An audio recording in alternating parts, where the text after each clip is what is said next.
நமக்கு உதவக்கூடிய மனிதர்கள் சில நேரத்தில் நமக்கு உதவாமல் நம்மிடமிருந்து அவர்களுக்கு வேண்டிய உதவிகளை வாங்கிக் கொள்வதிலேயே குறியாக இருப்பார்கள். இப்படிப்பட்ட சூழ்நிலைகளில் உதவி செய்யக்கூடிய இடத்துல இருக்கிற அவங்க நம்மளுடைய உதவியை வாங்கிட்டு நம்மளை கொஞ்சம் அவமரியாதையாக நடத்துனாங்கன்னா அந்த நேரத்தில் நீங்கள் விழிப்பாகணும்.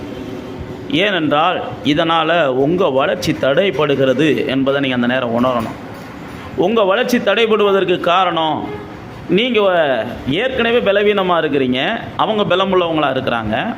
ஆனால் நீங்கள் என்ன செய்கிறீங்க, அவங்களுக்கு மறுபடியும் நீங்கள் உதவி செய்வதனால நீங்கள் பலவீனமாகி கொண்டே போவீங்க, அவங்க பலனடைஞ்சிக்கிட்டே போவாங்க. இதற்கு ஒரே வழி, நீங்கள் ஞானமாக அவர்களை விட்டு ஒதுங்குங்கள். உதவி செய்யக்கூடிய இடத்துல இருக்கிறவங்க உங்களுக்கு உதவவில்லையா, அவங்களோட ஒட்டி இருக்காதீங்க, அவங்கள விட்டுருங்க.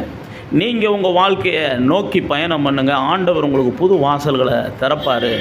ஆண்டவர் உங்களை பலப்படுத்துவார். ஆண்டவர் நீங்கள் உயர்கிறதற்கு பல உதவியெல்லாம் ஆண்டவர் செய்வார். மனிதர்கள் உதவ மறுக்கும்போது நல்லா தெரிஞ்சு கொள்ளணும், அது கூட சில நேரத்தில் தேவனுடைய திட்டமாக இருக்கும். நாம் மனிதர்களை சார்ந்து வாழ்வதை தேவன் விரும்பாததுனால அவர்கள் உதவாதபடிக்கு அவருடைய இருதயத்தை கடினமாக்குகிறார். தேவனை சார்ந்து வாழ்வோம், சந்தோஷமாக இருப்போம்.